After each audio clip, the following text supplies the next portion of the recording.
Hello students, তোমাদের সবাইকে আমাদের চ্যানেলে ওয়েলকাম জানাই। দেখো, আজ আমরা সেকেন্ড সামেটিভ এক্সামের জন্য ক্লাস 7-এর জিওগ্রাফির তোমাদের প্রশ্ন বিচিত্রাতে second number of school Belda Prabhati Balika Vidyapeeth এই স্কুলের সমস্ত কোশ্চেনের আনসারগুলি আজ আমরা দেখে নেব। তাহলে চলো দেরি না করে আজকে ক্লাসটি শুরু করি। আজকে ক্লাসের ফার্স্ট কোশ্চেন দেখো, শিলাস্তরে ভাঁজ পড়ে যে পর্বত গঠিত হয় তার নাম, আনসার হবে ভঙ্গিল পর্বত। নেক্সট ওয়ান, জলপ্রপাত নদীর ক্ষয়কার্যের ফলে গঠিত হয়। থার্ড, গ্রানাইট একটি, আনসার হবে আগ্নেয় শিলা। Option B is the right answer. Next question দেখো, সুদানে নীল নদের ওপর, এটা দেখো সুদানে ব্লু নীলের ওপর দেওয়া আছে সেনারবাঁধ, তাই আনসারটা তোমরা সেনারবাঁধ করবে, অপশন এ। ফিফথ, ভিক্টোরিয়া জলপ্রপাত রয়েছে, আনসার হবে জামবেজি নদী। এক কথায় উত্তর দাও। দুই দাগের ফার্স্ট, পৃথিবীর ছাদ কাকে বলে? খুব ভালোভাবেই জানো তোমরা, পামির মালভূমিকে পৃথিবীর ছাদ বলা হয়, এখানে লিখে দিলাম। তারপর, যে নদীতে সারা বছর জল থাকে তাকে কি বলে? ছোটবেলা থেকে জেনে আসছো, এটা নিত্যবহ নদী। তাজমহল কোন শিলা দিয়ে তৈরি? মার্বেল শিলা দিয়ে। ফোর্থ, অ্যাটলাস পর্বতমালার সর্বোচ্চ শৃঙ্গের নাম কি? আনসার হবে মাউন্ট তোবকল, এখানে লিখে দিলাম। তারপরে কোশ্চেন, আফ্রিকার শুকনো নদীর খাতগুলির নাম কি? আনসার হবে ওয়াদি।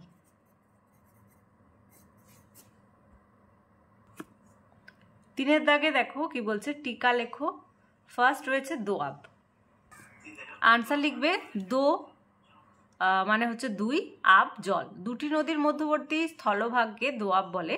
একই ঢালের ওপর দিয়ে প্রবাহিত দুটি নদী মিলিত হলে দোয়াব সৃষ্টি হয়। অঞ্চল পলি সমৃদ্ধ ও খুব উর্বর হওয়ায় কৃষিকাজের পক্ষে অনুকূল। উদাহরণ, এলাহাবাদের নিকট গঙ্গা ও যমুনার মিলনস্থলে দোয়াব অঞ্চল সৃষ্টি হয়েছে। পঞ্চনদীর দোয়াব অঞ্চলে পাঞ্জাব অবস্থিত। পঞ্চযোগ অব অথবা পর্ণজ প্লাস আব। নেক্সট টিকা কি বলছে, লোয়ের সমভূমি। আনসার লিখবে মরুভূমি থেকে বায়ু দ্বারা বাহিত হয়ে সূক্ষ্ম পিত রঙের চুনময় কণাসমূহ বহুদূরে কোনো নিচু জায়গায় দীর্ঘদিন ধরে সঞ্চয় করে যে সমভূমি সৃষ্টি করে তাকে বলা হয় লোয়েস সমভূমি। উদাহরণ, গোবি মরুভূমির লোয়েস দ্বারা চীনের হোয়াংহো নদী অববাহিকার লোয়েস সমভূমি গঠিত হয়েছে। তারপরের টিকা টেবিল ল্যান্ড। লিখবে মালভূমির উপরিভাগের সামান্য তরঙ্গায়িত ও প্রায় সমতল হওয়ার কারণে টেবিলের ধারগুলো যেমন খাড়া হয়, ঠিক তেমনি মালভূমির চারপাশের ঢালও খুব খাড়া দেখায়। টেবিলের সাথে এরূপ সাদৃশ্যের জন্য মালভূমিকে টেবিল ল্যান্ড বলে। চার দাগের ফার্স্ট কোশ্চেন, মিশরকে নীল নদের দান বলা হয় কেন? খুব ইম্পর্টেন্ট।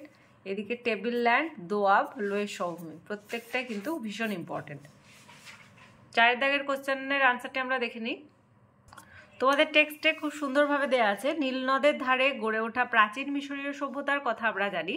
সভ্যতা গড়ে ওঠার জন্য জলের যোগান থাকাটা ভীষণ জরুরি। সেই কারণেই প্রাচীন মানব সভ্যতাগুলোর বেশিরভাগই নদীকেন্দ্রিক। নীলনদ অববাহিকা আফ্রিকা মহাদেশের এক অতি গুরুত্বপূর্ণ অঞ্চল। মিশর দেশটি নীলনদ দ্বারা বিশেষভাবে উপকৃত। নীলনদ যদি না থাকতো তাহলে মিশর সাহারা মরুভূমির অংশ হয়ে যেত। কৃষি, পশুপালন, জলসেচ, জলবিদ্যুৎ পরিবহন, শিল্পোন্নতি, অর্থনৈতিক সমৃদ্ধির ক্ষেত্রে নীলনদের অবদান অপরিসীম। এক কথায় মিশরের যা কিছু সমৃদ্ধি তা নীলনদের জন্যই, তাই মিশর হলো নীলনদের দান। নেক্সট ওয়ান, আফ্রিকাকে অন্ধকারাচ্ছন্ন মহাদেশ বলা হয় কেন? এটাও খুব ইম্পর্টেন্ট, স্টার দিয়ে রাখবে। আনসার লিখবে প্রাকৃতিক দুর্গমতা, অস্বস্তিকর উষ্ণ আর্দ্র জলবায়ু, গভীর জঙ্গল ও হিংস্র জন্তুর ভয় ইত্যাদি কারণের জন্য বহুদিন পর্যন্ত এই মহাদেশে আধুনিক সভ্যতার আলো এসে পৌঁছাতে পারেনি। এই জন্য এই মহাদেশকে অন্ধকারাচ্ছন্ন মহাদেশ বলা হয়। নেক্সট ওয়ান, আগ্নেয় শিলা কাকে বলে? উদাহরণ দাও। লিখবে জন্মের সময় পৃথিবী ছিল একটা আগুনের গোলা, পরে আস্তে আস্তে ঠান্ডা ও শক্ত হয়ে তৈরি যে শিলা তৈরি হয় তাকে আগ্নেয় শিলা বলা হয়। গ্রানাইট, ব্যাসল্ট এই ধরনের শিলা। আগ্নেয় শিলা কঠিন, সহজে ভাঙে না।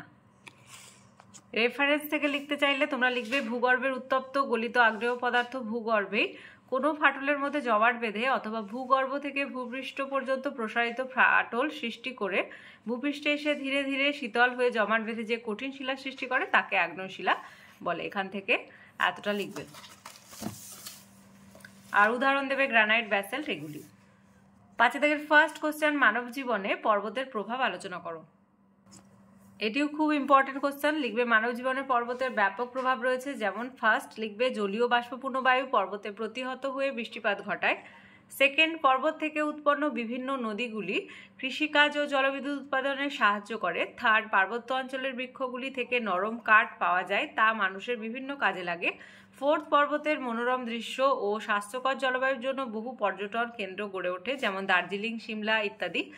আর ফিফথ লিখবে পার্বত্যভূমি বন্ধুর ও পাথুরে জলে কৃষিকাজ ভালো হয় না। অনুন্নত সিক্সথ, অনুন্নত যোগাযোগ ব্যবস্থা, জীবিকা নির্বাহের অসুবিধা প্রভৃতি কারণে পার্বত্য অঞ্চলে জনবসতি কম।